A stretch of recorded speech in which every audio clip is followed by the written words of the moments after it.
Bagaimana menjawab seorang Nasrani yang menghina Rasulullah SAW menikahi Aisyah saat masih kecil? Kasusnya di sosial media.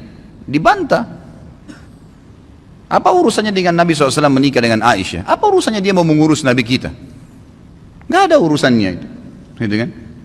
Gak ada urusan sama sekali. Apa urusannya mereka mau mencampuri Nabi kita, mau menikah 9 kah, mau menikah 2 kah, mau menikah 3 kah? Itu kan Nabi kita, terserah. Kalau dia masuk agama Islam dan dia tanya kenapa begitu, baru dijawab. Urus saja, suruh urus agamanya sendiri, gitu kan? Anda kalau mau jawab, jawab saja. Urus agama Anda sendiri, nggak usah urus agama kami. Lakum dinukum waliyadin, gitu kan? Begitu saja. Kalau tetap saja orang-orang ini buat kemungkaran, Anda tidak punya power, doakan agar Allah binasakan. Memang begitu. Nabi SAW kunut nazilah sebulan. Waktu beberapa sahabat Nabi hafid Quran diutus oleh Nabi SAW untuk menjadi guru ke satu suku Arab. Suku Arab ini datang ke Madinah mengatakan, wahai Rasulullah, syahadat. Ternyata mereka munafik, mereka pura-pura. Kirimlah bersama kami beberapa sahabat Anda yang hafal Quran agar bisa mengajarkan kami. Nabi SAW dengan polos kirimin. Di tengah jalan dibunuhin sahabat-sahabat Nabi itu. Mereka sepakat dengan itu. Nabi SAW tidak tahu posisi suku itu di mana. Datang tiba-tiba syahadat dengan husnudzan dikirim. Maka Nabi SAW kunut nazilah. Kunut nazilah dikerjakan 5 waktu sholat. Subuh, duhur, asar, maghrib, isya. Kunut terus. Minta agar Allah binasakan mereka. Sampai Allah turunkan azab, satu suku semuanya mati. Itu boleh saja. Gitu kan? Doakan agar Allah datangkan musibah kepada mereka. Itu hak kita. Gitu kan? Bagaimana kalau seandainya ada orang sekarang yang mencaci maki Nabi Isa? Kita saja umat Islam pasti bisa marah. Karena itu Nabi kita juga. Rukun iman kita iman kepada para nabi. Kalau ada yang mengatakan Isa bukan nabi, Isa begini, orang Islam punya hak untuk marah karena itu juga adalah nabi Allah. Gitu kan? Kalau ada orang menghina Nabi Isa dan orang Nasrani nggak marah, itu aneh. Gitu kan? Mereka harus marah, wajib marah karena nabinya dihina. Karena gitu. Jadi kalau Nabi Muhammad SAW dihina, wajar kita marah. Bagaimana caranya orang tidak marah nabi kita, panutan kita, kita yakini dia utusan Allah. Nggak usah jadi pengikut nggak usah jadi pengikut Nabi Muhammad SAW kalau tidak bisa membela beliau. Itu kan? Kehidupan dunia ini sebentar, saudaraku. Sebentar kehidupan dunia ini. Sampai kapan? Demi Allah, saudaraku. Kita ini membutuhkan sekarang, laki-laki di sini yang hadir, yang mendengarkan suara saya dan ini mengikuti ceramah kita. Kita membutuhkan sekarang orang-orang mukmin yang imannya iman baja, bukan iman kerupuk. Yang kita butuh ini sekarang ikhwas sekalian dan akhwat di belakang sana yang mendengarkan saya dan mendengarkan ceramah ini. Kita butuh iman-iman baja yang kalau malam bangun dari ranjang, lawan syaitan untuk sholat tahajud, bukan tidur terus-menerus. Kita membutuhkan iman baja ikhwas sekalian dan akhwat sekalian yang pada saat azan ke masjid, sholat, apapun tantangannya. Pada saat musibah datang bersabar mereka. Pada saat jihad dikumandangkan mereka berjihad di jalan Allah Subhanahu wa taala. Memang hidupnya untuk Allah Subhanahu wa taala. Kita butuh iman yang seperti ini. Ya memang baja apa yang Allah perintahkan, apapun tintangannya, halangannya kita lakukan. Enggak peduli dengan dunia ini, apapun orang mau katakan. Akhwat kita di belakang sana. Kami butuh sebagai laki-laki seorang ibu seperti Nusaybah binti Ka'ab, sahabiat yang luar biasa. Pada saat jihad dikumandangkan, Nusaybah binti Ka'ab membangunkan suaminya tengah malam mengatakan, wahai suamiku besok jihad, ikutlah. Dibangunkan laki-lakinya 5 orang, semua dikatakan anak-anakku bangunlah, besok jihad, ibu pun akan ikut. Semuanya satu keluarga pergi jihad. Ini yang namanya mukminah, imannya baja. Bukan suaminya mau bangun sholat malam, sebentar mas, jangan bangun dulu. Malah kempes, dikempesin. Suaminya mau poligami, jangan, saya cemburu.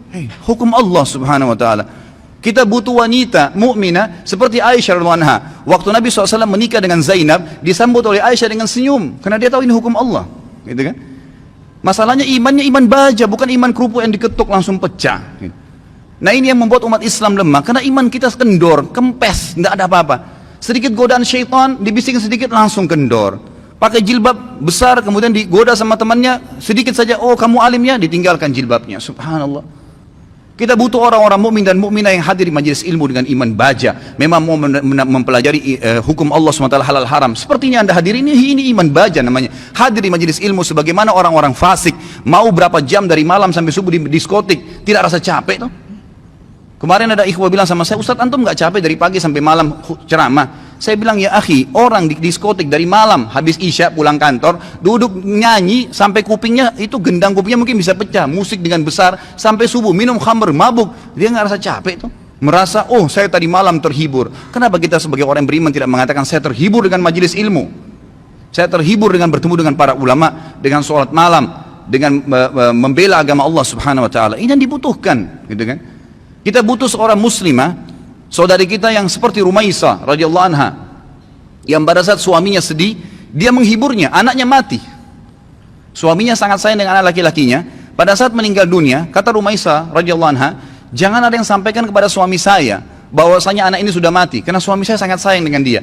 Waktu suaminya pamit pergi ke masjid, sholat maghrib isya, pulang habis isya, Rumaisah berdandan, pakai minyak wangi, masak masakan yang enak sekali, lalu dilayani suaminya. Begitu pulang, suaminya diajak makan, digodain, dirayu, sampai berhubungan badan. Setelah puas suaminya kenyang, biologisnya selesai, perhatikan wanita mukminah yang faham di mana dia letakkan godaannya, imannya membawa dia bagaimana untuk bisa menghilangkan kesusahan suaminya, bukan jadi beban bagi suaminya. Dia mengatakan, wahai suamiku, dengan santun nih, anaknya mati, dia juga sedih sebenarnya, tapi bagaimana dia menghibur suaminya, dan dia tahu ketaatan pada suaminya, ketaatan kepada Allah Azza wa Jal. Apa yang dia bilang? Wahai suamiku, bagaimana pendapat anda kalau seandainya tetangga pernah pinjamin sesuatu, lalu saja tetangga memintanya, pemiliknya minta benda itu, apakah kita akan mengembalikan? Kata suaminya, tentu saja, itu hak orang. Kata Rumaisah dengan tenang, dengan sangat luar biasa kasih sayang sama suaminya, dia mengatakan, wahai suamiku, kalau begitu berharaplah pahala dari Allah, karena ya, Allah SWT yang menitipkan anak kita telah mengambilnya. Suaminya langsung marah, mengatakan, kenapa kau tidak cerita dengan saya, wahai Rumaisah? Kau membiarkan saya memakan makanan, menikmati tubuhmu, lalu kemudian kau memberitahukan setelah itu bahwasanya anak kita mati, gitu kan? Dengan sangat tenang. Lalu kata Rumaisah, itulah yang saya ingin lakukan untuk menghiburmu. Lalu kata suaminya, saya akan laporkan kepada Nabi SAW. Suaminya baik ke Nabi SAW malam itu, berkata, ya Rasulullah, begini yang terjadi. Nabi SAW senyum, ya, lalu berkata, apakah kalian berhubungan malam itu? Kata keduanya, iya ya Rasulullah. Kata Nabi SAW, semoga Allah berkahi, betul hamil dari gara hubungan malam itu, dan tahun depannya lahir seorang anak mujahid dari kalangan sahabat yang hanya besar mati syahid di jalan Allah Subhanahu Wa Taala. Ini yang kita butuhkan, orang-orang yang punya iman, ikhwas sekalian. Sampai kapan kita mau berlalai-lalai, gitu kan? Sampai kapan kita mau berlemah-lemah? Malu dengan pakai busana muslim, subhanallah, gitu kan? Malu dengan simbol Islam, subhanallah. Enggak usah jadi muslim sekalian. Saya berapa kali nasihati ikhwah dan akhwat saya, kalau ada yang bertanya, Ustaz, ada satu tetangga saya, ada saudara saya murtad, bagaimana saran anda? Saya bilang, tinggalin dia. Islam enggak butuh dengan orang murtad, biarin dia murtad, masuk neraka sendiri. Kenapa kita harus bingung dengan satu orang murtad dan kita tinggalkan orang-orang tetangga kita muslim yang butuh bantuan makan, yang kalau diajak ke masjid mau sholat, itu yang kita dakwahin. Orang yang tidak mau iman tinggalin aja, gak usah diikutin, gitu kan? Ngapain kita berjalan di belakangnya merayu dia untuk supaya dia kembali ke dalam Islam? Gak usah. Doain mungkin, mendakwahin boleh, tapi gak usah kita sedih, ya kan gitu. Jadi kita harus menetapkan semua pada tempatnya masing-masing. Kita butuh figur Abu Bakar yang semua tegak dengan keyakinannya. Figur Umar yang memang syaitan lari dari dia. Tahu kenapa ikhwas sekalian syaitan lari dari Umar? Karena Umar betul-betul yakin semua yang Allah perintahkan benar, yang dilarang itu salah, ditinggalkan. Dan Umar bin Khattab semuanya dengan tegar, dengan iman baja yang dia lakukan. Malam bangun sholat, nggak ada ceritanya syaitan mau godain ditepis sama dia, nggak ada. Syaitan hanya habis akal. Bagaimana caranya goda orang seperti ini? Nggak bisa. Ya kan? Karena dia betul-betul memang itu tinggal ditinggalin. Dan itu hanya dengan iman, ikhwas sekalian. Ini hanya dengan iman. Sampai kapan kita mau terus-menerus membiarkan iman kita sehari begini dan sehari begitu? Sampai kapan antum mau mengatakan, dan perempuan di antun di belakang mengatakan, sampai kapan kita mau mengatakan, oh iya nanti, oh iya ya, sampai kapan oh iya ya ini? Sampai malaikat maut mencabut roh kita baru kemudian kita mau sadar? Subhanallah. Majelis ilmu seperti ini tujuan utama mengubah menjadi orang yang lebih baik. Kalau antum datang di sini dan tidak bisa mengubah, antum bisa rajin sholat malam, antum rajin menjaga hukum-hukum Allah SWT, meninggalkan yang haram, menikmati yang halal. Perempuan-perempuan di sana di belakang, kalau anda datang ke sini tidak bisa mengubah, anda tutup aurat, anda lebih baik daripada sebelumnya, anda bisa mengatur, ya, menikmati apa yang halal, tidak memamerkan aurat anda di sana sini, maka jangan hadir. Karena majelis ilmu tujuannya untuk itu, melahirkan orang-orang yang imannya iman tegar, iman baja, yang memang tidak mudah goyah, ikhwas sekalian. Kadang-kadang subhanallah baru diminta waktunya untuk sholat malam, kita nggak mau bangun sholat malam. Bagaimana kalau diminta ditumpahkan darah jalan Allah Subhanahu Wa Taala? Sudah sulit, kan gitu. Baru diminta infak saja, sudah beragam macam bisikan syaitan, kita sudah mengiyakan bisikan syaitan itu. Bagaimana kalau diminta infak jalan Allah Subhanahu Wa Taala? Mengorbankan seluruh harta, pakaian kita bahkan kalau perlu dijual untuk itu. Ini semua karena cinta terhadap dunia yang berlebihan, Allah musta'an. Semoga Allah SWT yang di langit sana yang melihat kita ini menjadikan kita orang-orang yang terpilih di kalangan hamba-hambanya yang dipenuhi imannya dengan iman baja insya Allah dalam hati dan meninggal dalam keadaan syahid. Ya Allah, saya meminta kepadamu atas namamu yang maha mulia, agar engkau menjadikan aku secara khusus dengan keluargaku, ya Allah, semuanya mati syahid di jalan Allah, dan semuanya memiliki iman-iman yang baja, dari keturunan dan seluruh istri dan anak-anakku, dan juga semua yang hadir di sini, ya Allah, semoga engkau berikan apa yang terbaik dari hamba-hambamu. Jadi mudah-mudahan kita tidak termasuk orang-orang yang lemah, dan orang-orang yang sama sekali meninggal dalam kondisi nanti menyesal, oh kenapa ya, oh seandainya ya, sudah nggak ada gunanya ikhwah. Sekarang saatnya berubah.